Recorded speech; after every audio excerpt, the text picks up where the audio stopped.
J'ai bien compris. Merci beaucoup. Merci beaucoup. C'est Jean-Noël Pancrazy qui remporte le 25e prix littéraire Jacques Audiberti.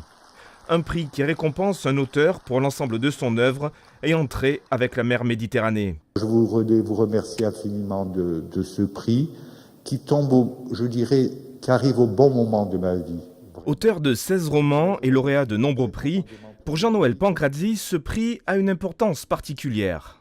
Je ne vais pas me comparer au Audiberti, du tout, mais au contraire, c'est quelqu'un qui donne une leçon, qui me donne une leçon et qui continue à me donner des leçons de liberté, d'affranchissement de beaucoup de règles dans la littérature, dans la vie, et aussi quelqu'un qui est resté fidèle à ses premières années. Donc j'ai des conseils comme ça, s'il était là, j'aimerais bien qu'il me donne des conseils.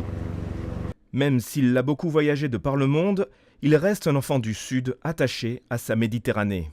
Je suis né en Algérie, je ne suis jamais retourné, donc je suis quand même un petit peu exilé, mais je me dis il y a toujours la Méditerranée là avec moi, derrière moi. Je retourne, c'est un endroit où je sais que je peux retourner. Ça fait comme un point d'ancrage, si vous voulez. Marie-Louise Audiberti, la fille de l'écrivain, suit avec attention la conférence de presse au cours de laquelle on découvre un visage connu, celui de Vénus Kourigata, la lauréate 2013 du prix littéraire. Elle fait désormais partie du grand jury.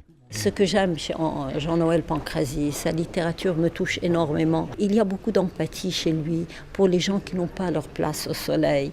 Et de livre en livre, il ne se rend pas compte lui-même qu'il est en train de raconter les mêmes êtres, mais sous une étiquette différente.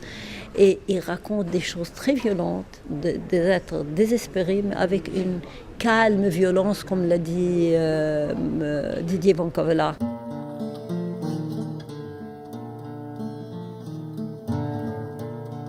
J'écoutais le frôlement de la neige qui avait des battements d'ailes de cygnes désorientés en touchant les îlots de mousse noire au bord de la corniche.